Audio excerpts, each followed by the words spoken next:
वस्वः तत्सवितुर्वरेण्यम् भर्गो देवस्य धीमहि धियो यो नः प्रचोदयात्। परम पिता परमात्मा का स्मरण करेंगे। वो परम पिता परमात्मा जिसने हमें यह मानव जीवन प्रदान किया है। ओम का उच्चारण।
भर्गो देवस्य धीमहि धियो यो नः प्रचोदयात्।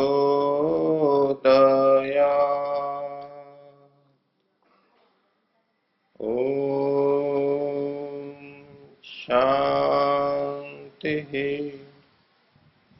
शांति शांति।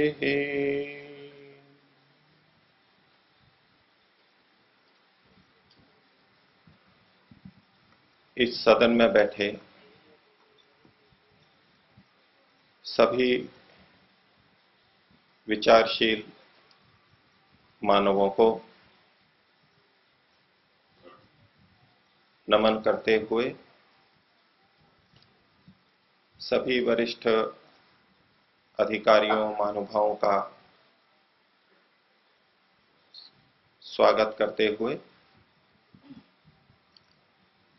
आज के प्रसंग को प्रारंभ करता हूं। हमारा विषय है मानव जीवन का लक्ष्य क्या है।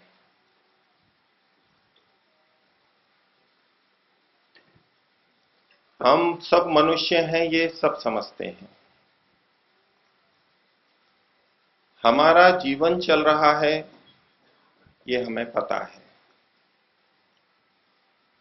और जीवन जीते हुए विभिन्न लक्ष्यों को हम बनाते रहते हैं, ये भी हमें पता है। हम प्रातःकाल से लेकर सायंकाल तक और बचपन से लेकर के वृद्धावस्था तक, मृत्यु तक जो कुछ भी करते हैं किसी न किसी प्रयोजन के लिए करते हैं, किसी लक्ष्य के लिए करते हैं, कोई उद्देश्य होता है। चाहे बच्चा पढ़ाई करे, चाहे कोई नौकरी करे, कोई धंधा करे, कोई खेल में आगे बढ़े, कोई अभिनेता बने, कोई राजनेता बने, कोई समाज सेवा करे, कोई वैज्ञानिक खोज करे, अथवा संसार से हट करके कोई साधना के क्षेत्र में चला जाए, ग्रह त्याग कर दे। सब ही तो किसी उद्देश्य से, लक्ष्य से लगे हुए हैं। तो ऐसे में ये प्रश्न उठना स्वाभाविक है कि ये शीर्षक और ये विषय क्या हमारे जीवन के लिए आवश्यक है? जब हम सब जने प्रयत्न कर रहे हैं और किसी लक्ष्य उद्देश्य से ही कर रहे हैं, तो इसमें फिर विचार करने की क्या आवश्यकता है?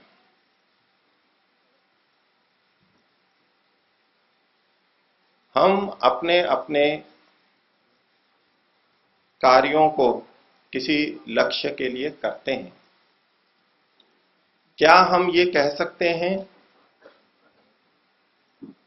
कि ये समस्त कर्म मेरे जीवन के लक्ष्य को पूरा करते हैं? हमने जो छोटे मोटे लक्ष्य बनाए हैं, किसी ने अध्ययन का, बच्चा है तो मकान बनाने का, फैक्ट्री लगाने का, संतानों को पालने का,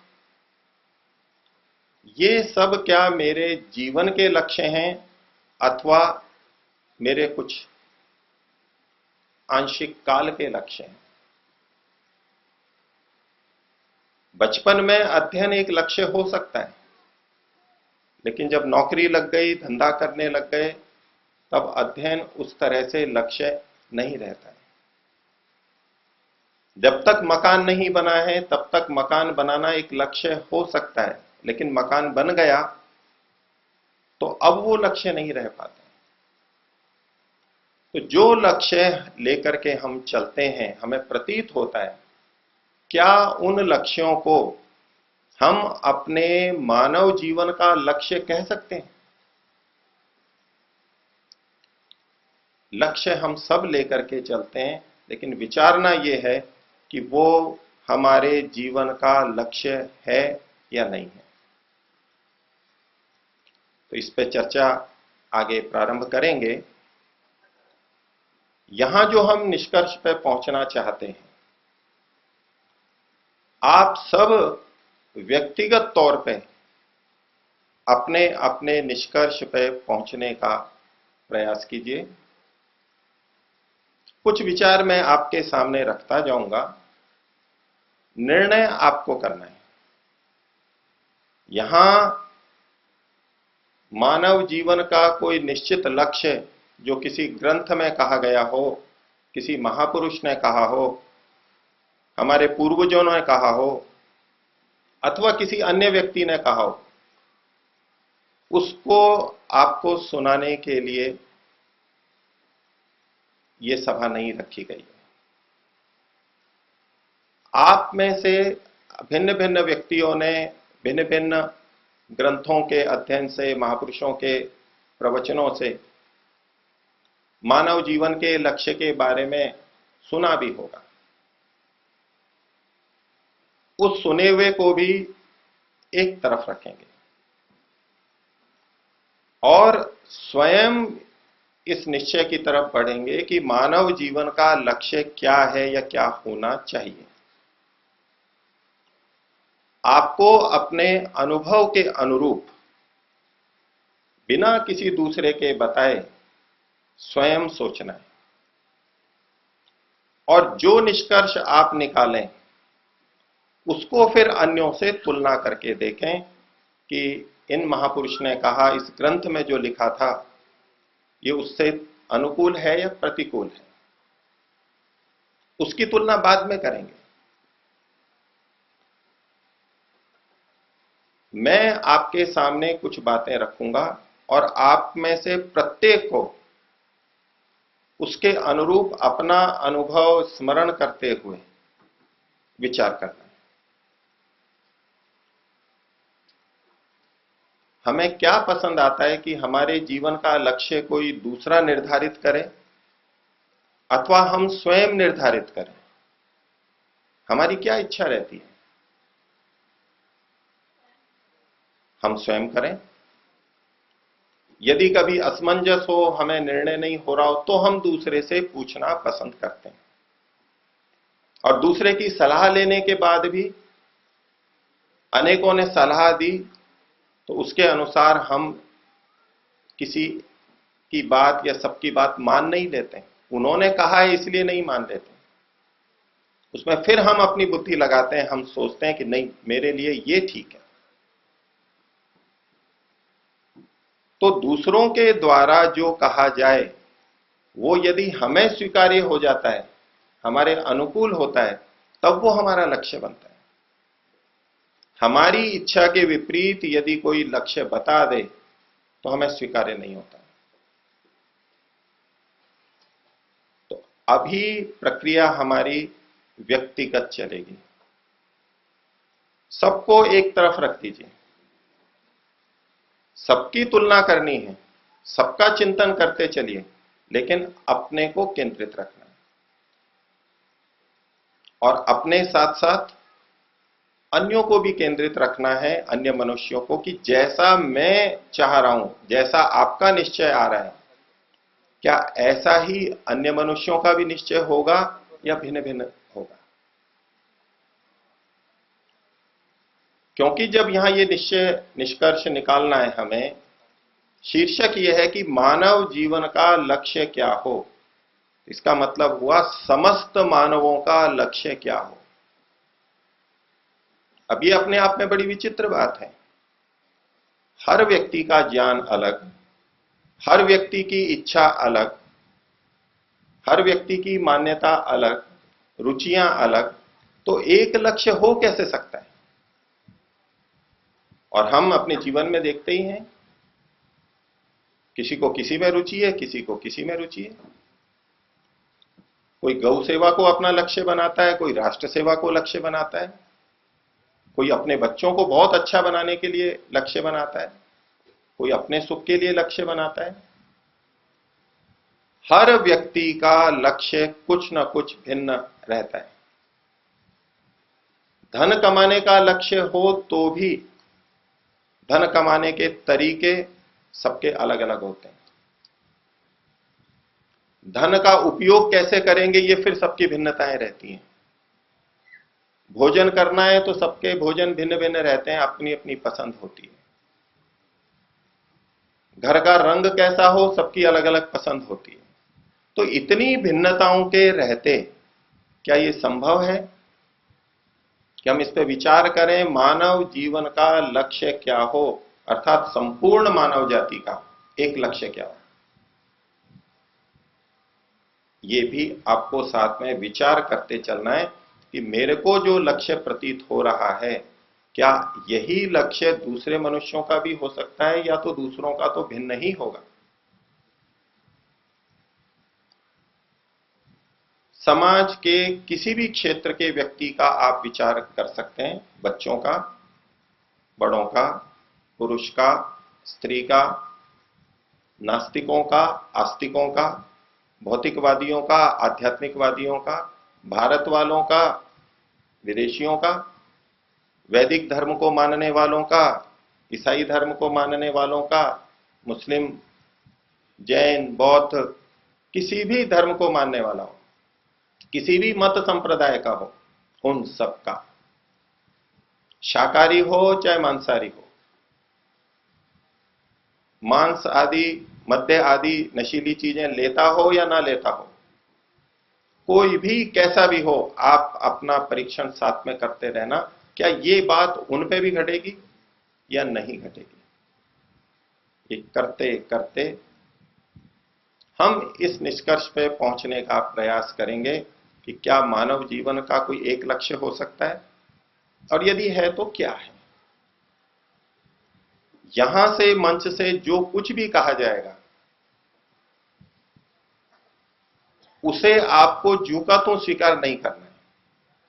यहां से कहा गया, इन्होंने कुछ प्रशंसा कर दी, इन्होंने इतना इतना अध्ययन किया है, इतने कोई बड़े हैं, कोई साधु संत हैं, इसलिए आपको स्वीकार करना है, ऐसा भाव बिल्कुल हटा दीजिएगा।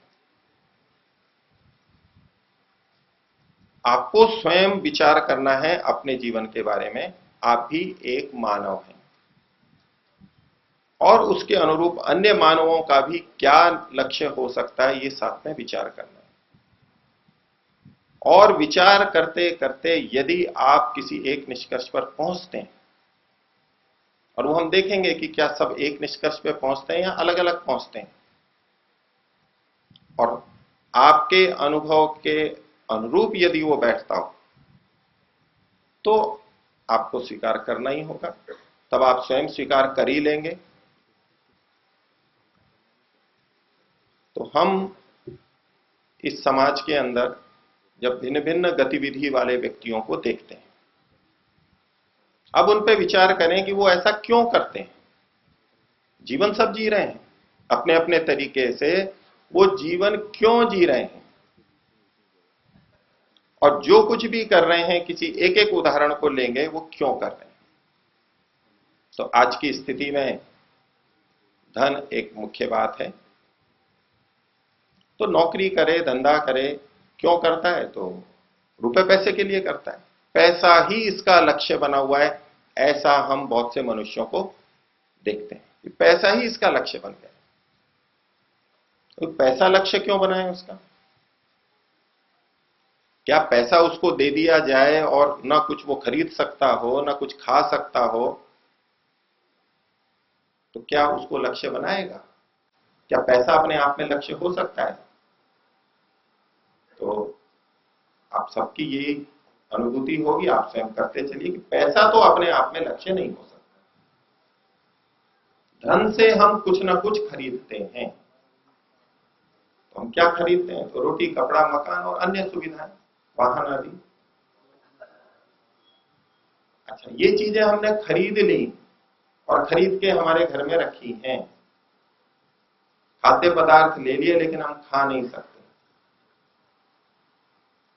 तो क्या वो हमारा लक्ष्य बनेगा? कोई ऐसी चीज जिसे कोई कहे कि ये बहुत खाने की चीज है और हम उसको खा नहीं सकते हो, क्या वो हमारा लक्ष्य बन सकता है? कोई ऐसे वस्त्र जो हम पहन नहीं सकते हो, क्या वो हमारा लक्ष्य बन सकता है? कोई ऐसा घर जिसमें हम रह ना सकते हो, वो हमारा लक्ष्य बन सकता है? विचारते चलिए, मेरी समझ से आपका उत्तर आएगा कि नहीं, नहीं बन सकता। और इन सब का हम उपयोग भी करें, लेकिन ऐसा भोजन हो जो हमें कष्ट दे देता हो, हमें बीमारी दे देता हो, उसमें कोई रस नहीं आ रहा है, कोई स्वाद नहीं आ रहा है, क्या ऐसा भोजन हमारा लक्ष्य बन सकता है? नहीं बन सकता। ऐसा घर जिसमें रह तो रहे हो लेकिन वहां हमें डर लगता हो, जहां की गंध ऐसी हो कि हमारे को एलर्जी होती हो, वो भी हमारा लक्ष्य नहीं बन सकता, हम छोड़ देंगे उसको। और यदि हम भोजन आदि को खा भी लें, लेकिन जिस भोजन को खाने के बाद में हमें ताकत ना मिले, हमारा जीवन ना चले, हमें सुख ना मिले, तो भी वो हमारा लक्ष्य नहीं हो सकता। तो दुनिया में जितने भी भिन्न भिन्न लक्ष्य दिखाई दे रहे हैं, कोई अभिनेता अभिनेत्री बनते हैं तो भी धन के लिए बनते हैं, ये समाज का काम करता है तो धन भी खर्च करता है, समय भी खर्च करता है, लेकिन यश की प्राप्ति करता है और यश में भी उसे सुख मिलता है। तो जितने भी लक्ष्य हैं, कोई भी लक्ष्य जो हमें दिखाई दे रहा है, चाहे वैज्ञानिक का हो, चाहे कोई आध्यात्मिक योगी का हो, साधक का हो, उसके पीछे सुख की प्राप्ति और दुख की निवृत्ति, ये एक लक्ष्य दिखाई देता है। एक गाड़ी को छोड़ के दूसरी गाड़ी को क्यों खरीदता है व्यक्ति? एक मोबाइल को छोड़ करके पुराने को दूसरा क्यों खरीदता है? पैसे भी खर्च करता है, क्यों खरीदता है? पुराने वस्त्र छोड़ करके नए वस्त्र क्यों खरीदता है? इन सब के पीछे सुख की प्राप्ति का लक्ष्य हमारा बना हुआ है, दुख की निवृत्ति का लक्ष्य बना हुआ है। इतना आप स्वयं विचारिए, आपको स्वीकार्य है या नहीं? जो व्यक्ति संसार को छोड़ करके भी जा रहा है, धन संपत्ति को छोड़ के भी जा रहा है, घर को छोड़ करके भी जा रहा है, जंगल में चला गया, कुटिया में रहता है, सादा वस्त्रों में रहता है, दो जोड़ी में काम चलाता है, सादा सा खाना खाता है, वह भी बाहर से दिखेगा कि वो सुखों को छोड़ रहा है, लेकिन वो भी सुख की प्राप्ति के लिए, शांति की प्राप्ति के लिए वहां पर जा रहा है। और जो नास्तिक हैं, कभी प्रार्थना नहीं करते, परमात्मा को नहीं मानते, वो भी जो भौतिक उन्नति कर रहे हैं, साधनों को जुटा रहे हैं, वहां भी सुख की प्राप्ति का लक्ष्य सदा बना रहता है। यहां तक की सहमति लगभग आप सबकी होगी। आप में से जो जिस बिंदु पर असहमत हो कि मेरा अंतःकरण अनुभव इसके अनुरूप नहीं है, मेरा अनुभव तो कुछ और कहता है, उसको लिख लीजिएगा। जब अवसर आएगा तो बताइएगा कि इससे मैं सहमत नहीं हो पाया हूं, उस पर फिर और चर्चा करें। हमें समाज में बहुत से ऐसे व्यक्ति दिखेंगे जो अपना जीवन राष्ट्र के लिए समर्पित कर रहे हैं, फांसी पे चले जाते हैं, मृत्यु को प्राप्त हो जाते हैं, क्रांतिकारी आते हैं। माता पिता कई ऐसे होते हैं कि बच्चों के लिए ही अपना जीवन खपा देते हैं, तो उनको तो कुछ सुख ही नहीं मिल रहा है। हो सकता है उन सब कर्मों से कष्ट को वो पा रहे हों, लेकिन जो अंदर सुख है वो तो उन्हें मिल रहा है। और वो जो दूसरों के लिए कार्य कर रहे हैं, माता पिता बच्चों के लिए जो खप रहे हैं, तो बच्चों के लिए क्यों खप रहे हैं? बच्चों को वो क्या देना चाहते हैं? खूब पढ़ लिख जाएं, खूब धन कमा लें, अच्छा घर बस जाए, तो उससे क्या होगा? वहां फिर वही सुख की प्राप्ति और दुख की निवृत्ति लक्ष्य मिलेगा। जो राष्ट्र के लिए अपना जीवन लगा रहे हैं, वहां भी कि राष्ट्र के लिए क्यों जीवन लगा रहे हो आप? स्वतंत्रता सेनानियों ने भारत को स्वतंत्र करने के लिए लाखों ने अपने जीवन खपा दिए, वो तो मर गए, उससे उनको नहीं मिला। इसका भी प्रयोजन क्या? राष्ट्र को स्वतंत्र क्यों करना चाहते हैं? राष्ट्र की स्वतंत्रता से क्या होगा? तो फिर वहां देखेंगे कि यहां गुलामी नहीं रहेगी, अन्याय अत्याचार नहीं रहेगा, स्वतंत्रता रहेगी, हम अपने निर्णय अपने लिए करेंगे, शोषण से बचेंगे और फिर हम सुख सुविधा को प्राप्त करेंगे, शांति से रहेंगे। सब जगह यही निर्णय हमारे को दिखाई देगा, लक्ष्य दिखाई देगा। लेकिन अब इसमें और थोड़ा आगे हम बढ़ते हैं कि हमें सुख तो प्राप्त करना है, लेकिन कैसा सुख हम प्राप्त करना चाहते हैं? इतने मात्र से नहीं कि हमें सुख चाहिए, उस सुख में कौन कौन से गुण होने चाहिए, हमारी क्या इच्छा है। और यदि हम उसके गुणों पर ध्यान नहीं देंगे तो ये प्रतीत होगा कि कोई उस सुख को चाहता है, कोई उस सुख को चाहता है, कोई ऐसा सुख चाहता है, कोई ऐसा सुख चाहता है, तो लक्ष्य एक कहां रहा? फिर सुख चाहते हैं, कोई फिल्म देखने में सुख अनुभव करता है, कोई जंगल की सैर करने में सुख अनुभव करता है। क्या वो सुख एक से हैं? क्या सब एक जैसा सुख चाहते हैं? ये फिर विचारने की बात है। आप अपने मन में कोई सा एक सुख ले लीजिए उदाहरण के तौर पे, जिसमें मैं कुछ आगे की बातें बोलूंगा, वो आप उस पर घटाते रहिएगा कि ये बात वहां घटती है या नहीं। किसी भी सुख को आप ले सकते हैं। अब तक जीवन में आपने जितने भी सुख भोगे हैं, सबको इकट्ठा रखना चाहे रख सकते हो तो रखें, नहीं तो किसी एक को ले लें, और उस एक पे यदि वो बात घटती है तो औरों पे भी घटेगी, ये भी आप विचार कर लें। अपने अपने मन में किसी एक सुख की परिकल्पना कर लें। उस सुख को पाने के लिए आपने अब तक बहुत प्रयत्न किए, खर्च किया और उस सुख को भोगा। क्या मनुष्य के मन में ये इच्छा होती है कि जितना सुख मैंने उसमें भोगा, उससे भी थोड़ा अधिक अच्छा सुख मुझे मिले? कितना भी स्वादिष्ट भोजन हो, सब्जी हो, फल हो, आम हो, केले हो, जितना सुख उसमें मिला,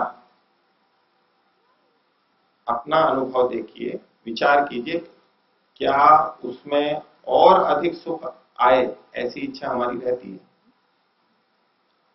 यदि और अधिक सुख आए तो हम उसे चाहेंगे या नहीं? एक आम स्वादिष्ट है, दूसरा आम उससे अधिक स्वादिष्ट है, तो हमारी इच्छा होगी या नहीं खरीदते समय कि इसकी बजाय इसको ले लो, समान भाव में मिल रहा है तो मैं इसको ले लूं। तो किसी भी सुख को जब हम भोगते हैं, हमारी इच्छा रहती है इससे भी ऊंचा सुख हमें मिले, अर्थात हम श्रेष्ठतम सुख को चाहते हैं। उससे अच्छा मिल गया तो और इच्छा करेगी और ऊंचा मिले, वो भी प्राप्त हो गया तो और इच्छा करेगी और ऊंचा सुख मिले। जिस संसार को हम कहते हैं ये भौतिकवाद की दौड़ में लगा हुआ है। एक सुख मिला, एक चीज मिली तो अगली चीज के लिए प्रयास, फिर उससे अधिक के लिए भाग दौड़ चल रही है लगातार। ये भाग दौड़ किस बात की सूचक है? कि हम जिस सुख को प्राप्त करते हैं उससे और ऊंचा सुख अब हमें चाहिए। अब ऊंचा सुख क्यों चाहिए? जिस सुख को प्राप्त किया था थोड़ी देर के लिए लगा था, इससे हमें तृप्ति हो गई है। यदि वो परिपूर्ण सर्वोच्च सुख होता तो उससे ऊंचे सुख की हमें इच्छा क्यों होती? लेकिन प्रत्येक मनुष्य को जिस भी सुख को उसने आज तक प्राप्त किया है उससे ऊंचे सुख की इच्छा बनी रहती है, उसके लिए वो प्रयत्न करता है। और इसी बात को केंद्रित करके सारा भौतिकवाद चल रहा है। ऐसा ना समझें कि केवल भौतिकवाद ही इसी बात को लेकर चल रहा है, कि जितना अध्यात्म है वो भी इसी चीज को लेकर चल रहा है। भौतिकवादी सुख को प्राप्त करके और सुख के लिए अन्य साधनों को जुटाता है। आध्यात्मिक व्यक्ति भी जिस सुख को उसने प्राप्त किया संसार में उससे सुखी नहीं है, तृप्त नहीं है, वो भी उससे ऊंचे सुख की प्राप्ति के लिए लगा हुआ है। मूल प्रवृत्ति सबकी एक ही है।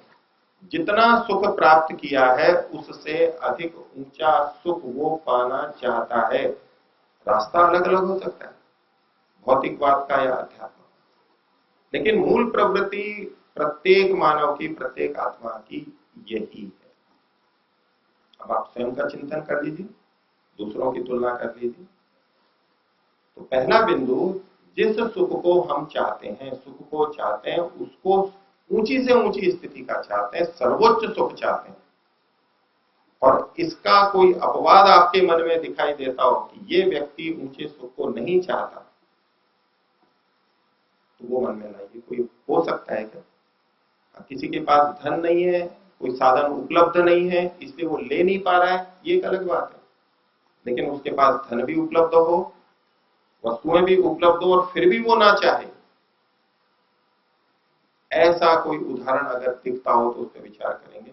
नहीं तो हर व्यक्ति ऊंचे ऊंचे सुख को चाहता है। ये पहला बिंदु, ऐसा सुख चाहिए हमें, सर्वोच्च सुख। दूसरी बात, उसी सुख को अपने मन में रखिएगा जो आपने सोचा है।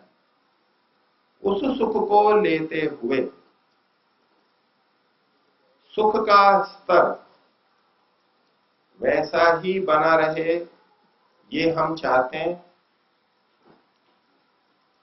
अथवा जैसा हमारा अनुभव आता है जिस भी सुख को भोगते हैं धीरे धीरे धीरे उसका सुख कम होता चला जाता है।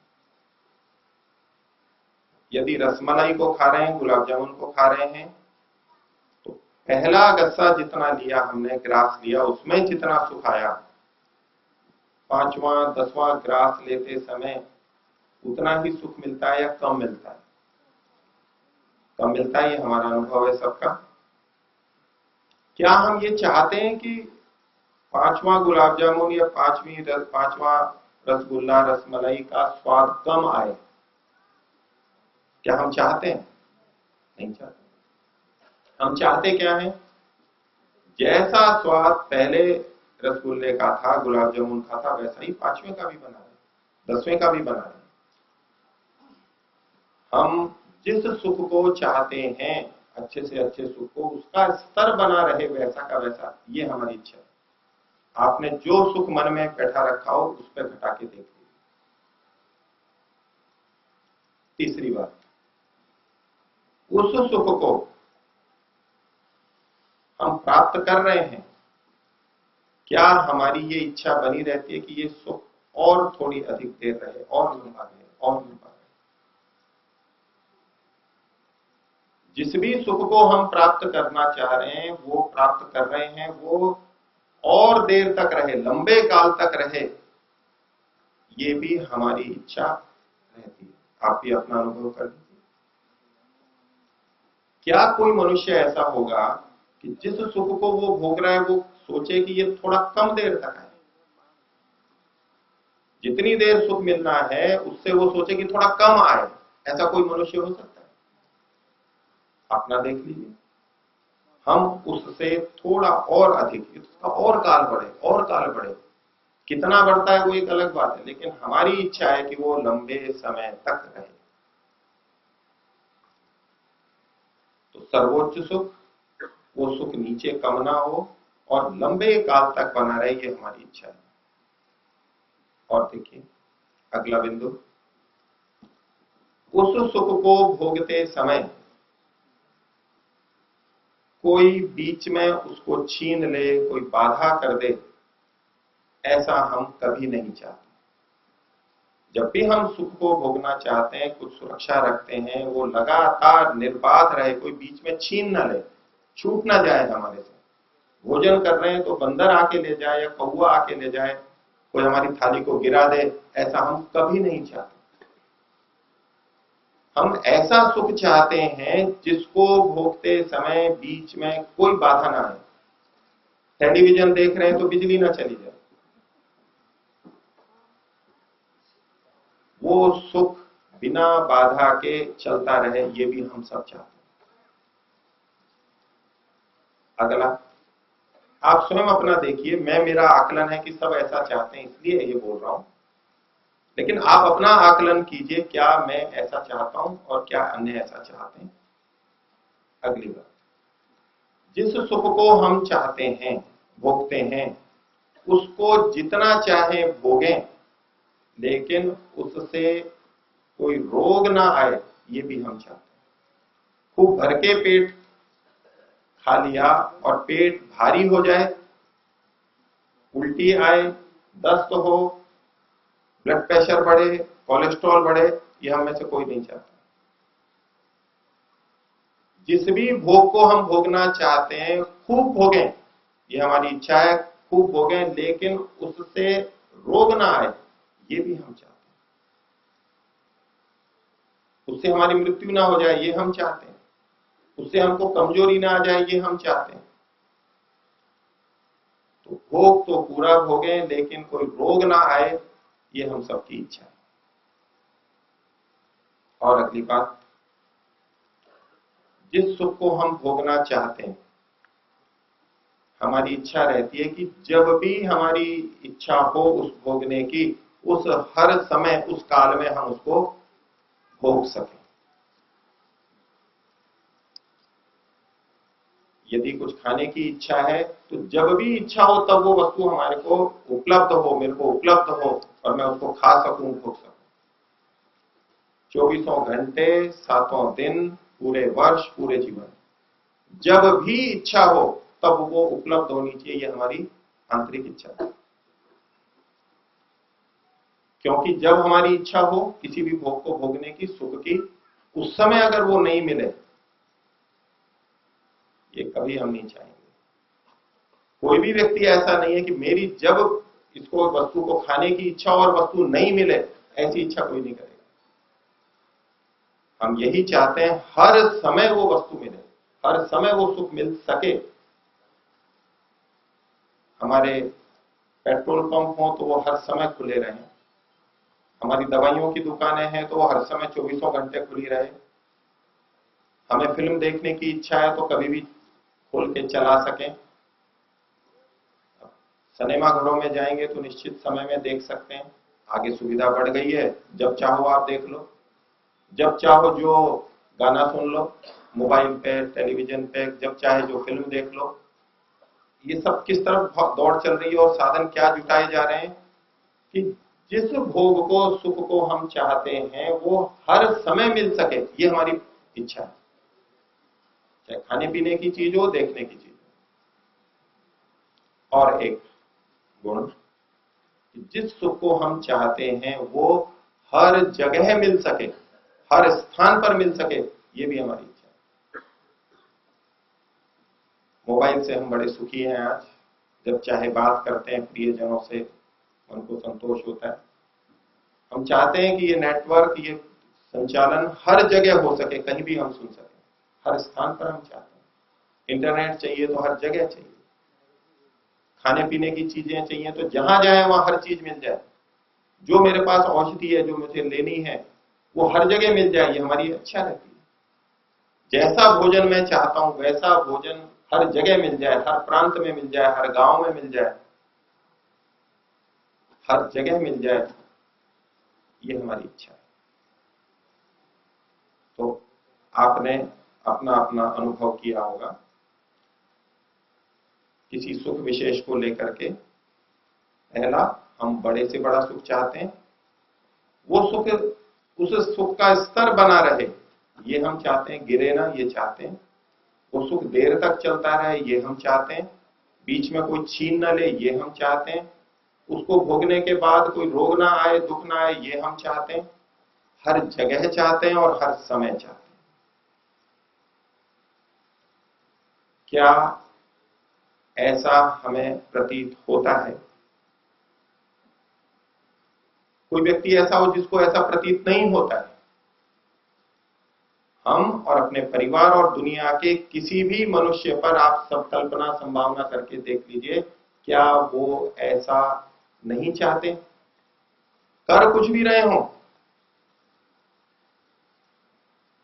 कैसे भी कपड़े पहन रहे हो, खा कुछ भी रहे हो, कहीं भी रह रहे हो, कुछ भी कर रहे हो, लेकिन सुख प्राप्ति के ये मूलभूत तत्व उसमें हैं या नहीं है? सब में मिलेंगे। मेरा आकलन ऐसा है और आपका भी अधिकांश आकलन यही आएगा, ऐसी मैं संभावना करता हूं, और आप भी ये संभावना करेंगे कि हर मनुष्य का यही इसी प्रकार के सुख का लक्ष्य है। यदि हम यहां तक पहुंच गए हैं तो अगला प्रश्न आएगा कि अब तक हमने दुनिया में सैकड़ों हजारों सुख भोगे हैं, सैकड़ों बार हजारों बार भोगा, जिसने जितना भी भोगा, और ऐसे भी सुख हैं भोग हैं जिसको हमने नहीं भोगा है लेकिन और मनुष्यों ने भोगा है, अधिक साधन संपन्न है, अधिक समर्थ हैं। तो पहले हम अपना देखें कि बचपन से लेके आज तक जितने भी सुख हमने भोगे हैं उनमें से कौन सा ऐसा सुख है जिसमें ये सब गुण विद्यमान? कोई सा एक सुख, क्या कोई सुख आज तक ऐसा मिला है जिसमें ये सब गुण विद्यमान हो, ये सारी शर्तें जो सुख पूरी करता हो? कोई एक सुख। और यदि किसी को ऐसा प्रतीत होता हो कि हाँ मैंने ऐसा सुख प्राप्त किया है, तो वो आगे प्रश्नोत्तर के समय अपनी बात रखेंगे या पर्ची से लिख के भेजेंगे।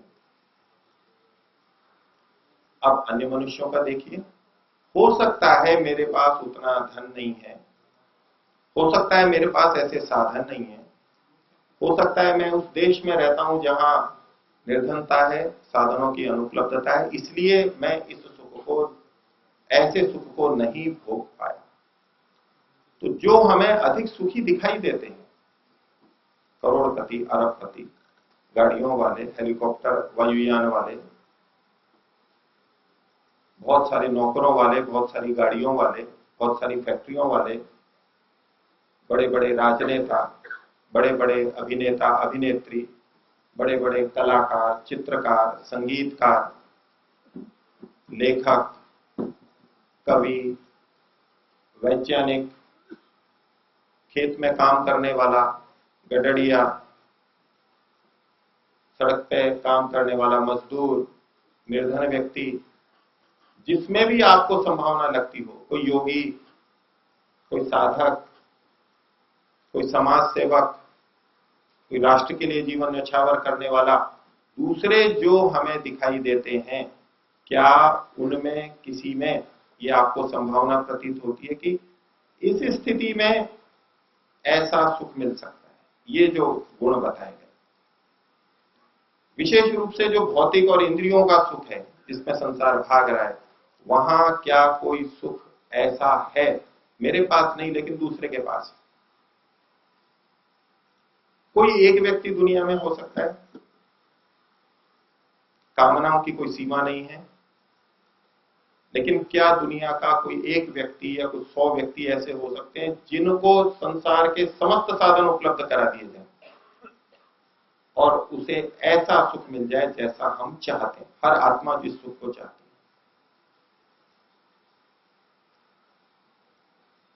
अगर किसी के मन में ये बात आती हो कि ये व्यक्ति ऐसा है, खासतौर से भौतिक जगत का, कि जिसने इन सब सुखों को पाया है, और आध्यात्मिक का भी, जिसने इन सुखों को पाया है, इस स्तर वाले सुख को पाया है जिसकी मुझे भी कामना है और हर मनुष्य को कामना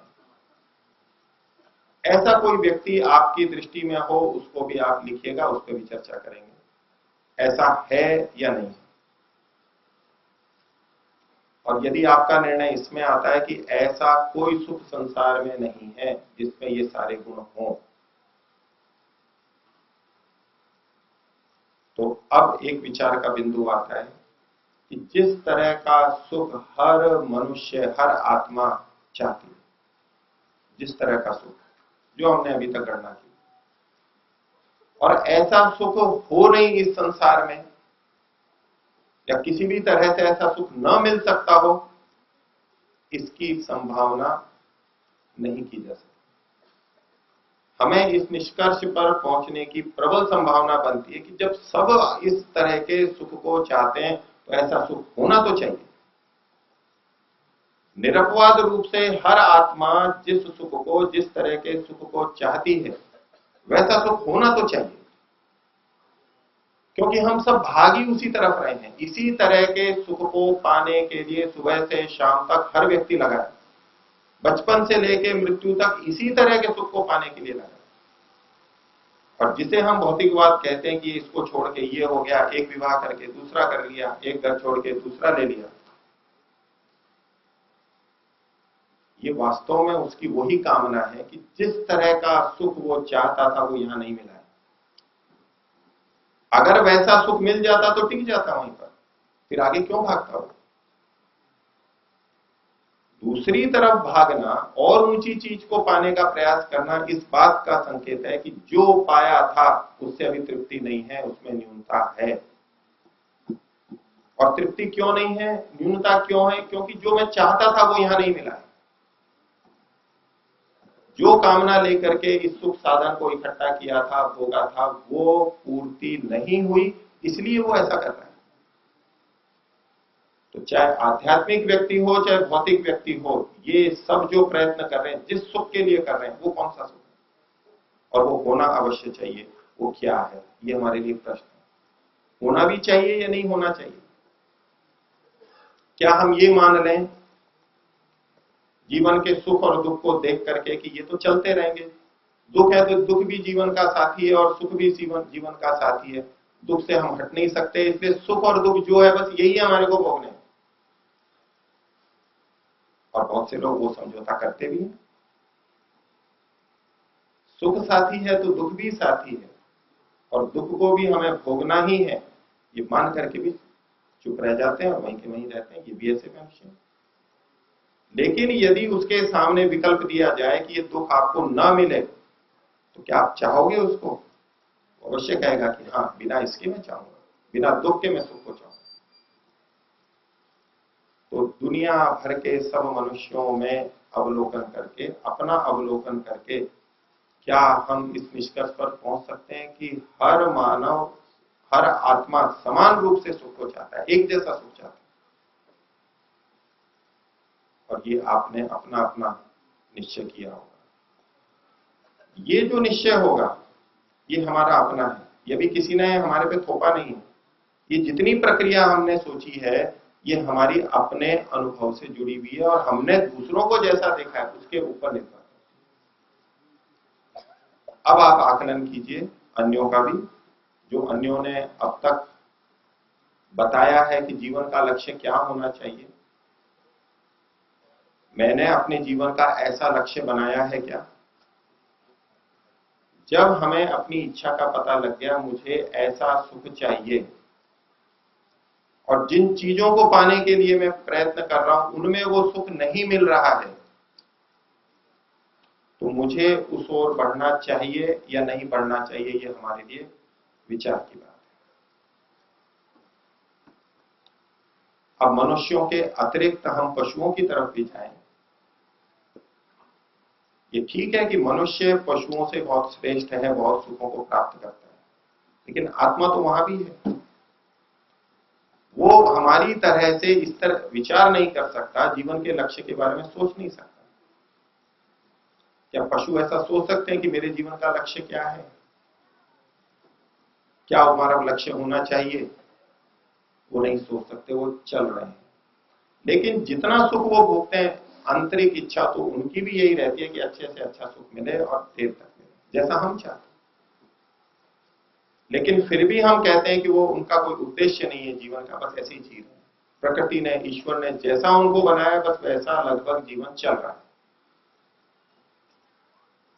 लेकिन मनुष्य एक अकेला ऐसा है जो वैसा का वैसा नहीं रहता जैसा प्रकृति ने बनाया, वो कुछ और करना चाहता है। और क्या मनुष्यों में हमें कुछ व्यक्ति ऐसे दिखाई देते हैं अपने आसपास जो कुछ इन भौतिक सुखों के लिए ही अपना जीवन लगा रहे हैं? उनसे पूछा जाए जीवन का लक्ष्य क्या है, वो कुछ नहीं बोल पाएंगे। आप में से कुछ व्यक्ति कह सकते हैं कि मैंने अपना जीवन समाज सुधार के लिए लगा दिया, यही मेरे जीवन का लक्ष्य है, बच्चों के लिए, गौ के लिए, राष्ट्र के लिए। लेकिन अधिकांश व्यक्तियों को अगर हम कहें कि आपके जीवन का क्या लक्ष्य है, पूरे मनुष्य जीवन का, तो वो उसको उत्तर देना भारी पड़ जाएगा, वो सोच में पड़ जाएगा क्या उत्तर दूं। बच्चे से पूछा क्या लक्ष्य है तो बोल देगा डॉक्टर इंजीनियर बनना है, ये मेरे जीवन का लक्ष्य है। लेकिन वो जीवन का लक्ष्य नहीं है, वो अंश का लक्ष्य है। तो जीवन का लक्ष्य है बहुत से मनुष्यों का नहीं, जैसा कि पशुओं का नहीं। तो यदि ऐसा जीवन है जैसा पशु जी रहे हैं, सामान्य सुख तो वो भी भोग रहे हैं, कुछ और अधिक सुख, इंद्रियों का सुख हम भी भोग लेंगे, लेकिन जीवन के लक्ष्य का यदि हमें पता नहीं है, तो क्या हम ये कहें कि ये मनुष्य जीवन है? मनुष्य किसे कहते हैं? इस शब्द ही इस बात को बताता है, मननात् मनुष्य। जो मनन कर सकता है, चिंतन कर सकता है, वही मनुष्य है। और मनुष्य को हम श्रेष्ठ भी इसीलिए मानते हैं कि वो सोचता है, योजना बनाता है। योजना बना करके ही मनुष्य ने इतनी प्रगति की है। और योजना तभी बनी है जब कोई लक्ष्य उसके सामने है, कोई ना कोई लक्ष्य सामने है, और उसके लिए वो लगातार कर रहा है। अब विचारना है साथ में कि जिस लक्ष्य को लेकर के चल रहे हैं जन सामान्य, क्या वही हमारा लक्ष्य है, अथवा जो अभी हम सोच रहे थे ऐसा सुख हमारा और उनका लक्ष्य है? और यदि कोई व्यक्ति मुख्य लक्ष्य को नहीं समझ पा रहा है और दूसरी ही चीजों में लगा है, तो उसका जीवन मनुष्य कहा जाए या पशु का जीवन कहा जाए, किस तरह का जीवन है? अन्य शास्त्रों में जो कहा, किसी ने कहा कि स्वर्ग की प्राप्ति होगी, ये हमारा लक्ष्य है, पुण्य करेंगे तो स्वर्ग मिलेगा। स्वर्ग में क्या मिलेगा? किसी ने कहा कि भाई वहां पर बहुत दूध मिलेगा, बहुत घी मिलेगा, और खाने पीने की चीजें होंगी, और भोग के साधन होंगे, मदिरा होगी। तो ये चीजें तो यहां पर भी हैं। यदि यही लक्ष्य है और वहां भी हमारा शरीर है, तो जैसे यहां पर हमारे इन भोगों के बाद में रोग आते हैं, क्षीणता आती है, पूर्ण तृप्ति नहीं होती, वो वहां भी होगी। ये कल्पना तो हम यहां भी कर सकते हैं कि किसी को दूध के सागर में दे दिया जाए, बैठा दिया जाए, दूध ही दूध उसके पास में हो, घी घी हो, फल ही फल हो। यहां भी हम ऐसी स्थिति बना सकते हैं प्रयोग के लिए। करोड़ों अरबों रुपए प्रयोग में खर्च करते हैं। उस व्यक्ति को जैसा स्वर्ग हमने सुना है बहुत से लोगों से, वैसी स्थिति हम आज भी पैदा कर सकते हैं। उसको जो खाना पीना हो, जो भोगना हो, जहां रहना हो, वो सारी की सारी चीजें वहां पर कर दी। क्या फिर भी वो सुखी हो पाएगा यदि शरीर है उसके साथ? जितने आपने कल्पनाएं आज तक सुनी हैं, ये स्वर्ग है, ये मुक्ति है, उनको इससे घटा के देखिए कि उनमें से कहां ये स्थिति हो सकती है। ये विचार की बात है। और मनुष्य जीवन का जब हमारा लक्ष्य तय हो जाएगा तो अब हमारे जितने भी कर्म होंगे वो उस लक्ष्य के अनुरूप होंगे। मेहनत तो हम कर ही रहे हैं, लेकिन यदि लक्ष्य के अनुरूप नहीं हुए तो हम इधर उधर भटकेंगे। जीवन के छोटे छोटे लक्ष्य होंगे, मुख्य लक्ष्य एक होगा। उदाहरण के लिए हमें अगर बंबई जाना है तो एक लक्ष्य हमारा हो सकता है कि हमें रेलवे स्टेशन पहुंचना है। तो रेलवे स्टेशन जाना भी एक लक्ष्य है, लेकिन ये आंशिक लक्ष्य है, और वो लक्ष्य हमारा मुंबई पहुंचने के लक्ष्य में सहायक है तो लक्ष्य है अभी, नहीं तो नहीं है। घर से हम जिस रास्ते से जा रहे हैं, चाहे ऑटो पकड़े चाहे अपनी कार से जाएं, रेलवे स्टेशन पहुंचना लक्ष्य है। क्या ये लक्ष्य मुंबई पहुंचने के लक्ष्य से भिन्न लक्ष्य है या वही लक्ष्य है? वही लक्ष्य है। और हम रेलवे स्टेशन पर जाकर के जिस प्लेटफॉर्म पर जाएंगे, जिस गाड़ी में बैठेंगे, वो अभी हमारा लक्ष्य बना है कि उसका टिकट लेना है, उस प्लेटफॉर्म पे जाना है, उस गाड़ी में बैठना है। ये भी लक्ष्य बना हुआ है। ये तात्कालिक लक्ष्य भी उस मुंबई जाने वाले लक्ष्य के संदर्भ में। और यदि हम भिन्न प्लेटफॉर्म पर चले जाएं और यदि हम भिन्न गाड़ी में बैठ जाएं तो प्रयत्न तो उतना ही होगा, आना जाना सब कुछ वैसा ही होगा, लेकिन ये लक्ष्य जो तात्कालिक लक्ष्य है, गाड़ी में बैठना, ये हमारे मुंबई जाने वाले लक्ष्य के भिन्न चला गया, विपरीत चला गया। रेल में बैठ गए, मुंबई पहुंच गए, प्लेटफॉर्म से उतरे। अब मुंबई में भी तो किसी प्रयोजन से गए होंगे, केवल मुंबई की धरती पे पहुंचना तो हमारा लक्ष्य नहीं हो सकता। किसी व्यक्ति से मिलेंगे, कोई कार्य करेंगे, वहां तक पहुंचेंगे। तो जो हमारा अंतिम लक्ष्य है उसकी प्राप्ति के अनुकूल जितने भी लक्ष्य होंगे वो लक्ष्य तो हमारे मुख्य लक्ष्य से संबंधित होने से स्वीकार्य होंगे। लेकिन यदि हमारे तात्कालिक छोटे मोटे लक्ष्य, चाहे नौकरी हो, चाहे धन कमाना हो, रोटी बनाना हो, कुछ भी हो, वो यदि हमारे मुख्य लक्ष्य की तरफ नहीं जाते हैं तो ये हमारे लिए विचार की बात है। जितना भी हमारा धर्म है वो सारा का सारा, जो धर्म वास्तविक धर्म है, दूसरे शब्दों में कहें तो धर्म है ही वही जो हमें हमारे इस लक्ष्य तक पहुंचा दे। जिस सुख को हम चाहते हैं उस सुख की प्राप्ति के लिए जितनी भी क्रियाएं होंगी वो हमारा धर्म कहलाएगा, क्योंकि हमारा अपने प्रति धर्म है, कर्तव्य है, यही हमें धारण करेगा, इसलिए वो धर्म कहलाएगा। तो धर्म का भी यदि हमें कहीं निर्णय करना हो कि ये उचित है, अनुचित है, मुझे करना चाहिए या नहीं करना चाहिए,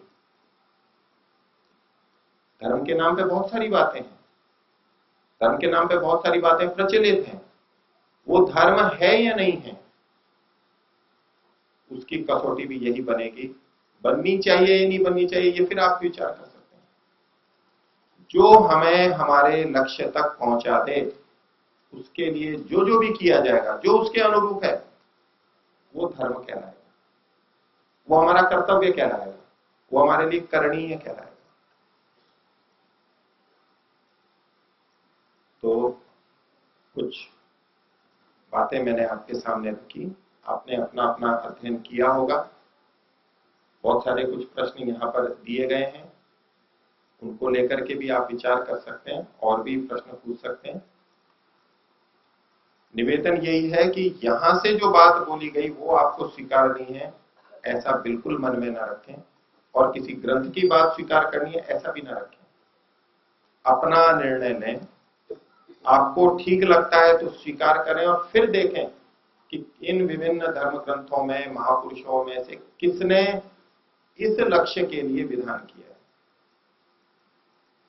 कौन इसी लक्ष्य की बात करता है जो मेरा अपना है, ऐसे सुख की प्राप्ति के लिए कौन बात कर रहा है। क्योंकि आज हम मनुष्य हैं, हम सोच रहे हैं, पिछले मनुष्यों ने भी तो इस विषय में सोचा होगा। इतने लंबे समय से सृष्टि चल रही है, इतने मनुष्य हो चुके हैं, जैसे आज हम कभी अपने लिए सोचते हैं या आज सोच रहे हैं, ऐसे उन्होंने भी तो किसी ने सोचा होगा। और सोच करके उन्होंने अगली पीढ़ियों के लिए कुछ रखा होगा। पिछली पीढ़ियों में से जिन्होंने हमारे लिए कुछ रखा है वो हमारे अनुकूल है या नहीं है, इसी के अनुरूप है या नहीं है, ये भी हमें परीक्षा करनी है। तो मैं अपने प्राथमिक वक्तव्य को एक भूमिका के रूप में यहीं समाप्त करता हूं। अभी आपके जो इससे संबंधित प्रश्न आएंगे, जहां भी आपको इसमें असमंजस लगता हो, कहीं विरोध लगता हो, अपने अनुभव के विपरीत बात लगती हो, उसको पूछेंगे। उससे पहले आगे हमारे आचार्य सोमदेव जी का भी बोधन प्राप्त होगा इसी विषय को लेकर के, और फिर कुछ शंका समाधान भी होंगे। पर अपना अपना निर्णय आपको खुद को करना है। हम इस गंभीर विषय के ऊपर चिंतन कर रहे हैं, लेकिन सरल तरीके से। आज तक बहुत से लोगों ने जिस विषय पे सोचा तक नहीं है उस पर सोच रहे हैं, और यदि हम कुछ निर्णय कर सके तो हमारे जीवन की दिशा ही बिल्कुल अलग हो जाएगी। हमें पता लग जाएगा कि हम क्या कर रहे हैं, ये हमारे लक्ष्य पे जा रहा है या नहीं जा रहा है। हर जगह हम निर्णय करेंगे। जैसे कि मुंबई जाने के लिए आप हर समय सोचते हैं कि रास्ता स्टेशन जा रहा है नहीं जा रहा है, ये रेलगाड़ी मुंबई जा रही है नहीं जा रही है, कभी भी वो चूकता नहीं है हमारे मन से। और अगर कोई इससे चूकता है तो हम उसको ना तो बुद्धिमान कहते हैं, कोई समझदार नहीं कहते। घर से निकल के मुंबई पहुंचने तक हर समय वही दिमाग में रहता है। ऐसे ही यदि हम निश्चय कर लें कि मेरे जीवन का लक्ष्य ये है, तो अब जो कुछ भी हम करेंगे हम उस लक्ष्य की तरफ जाने के लिए ही करेंगे। मैं अपने वक्तव्य को यही विराम देता हूं। ओम शांति।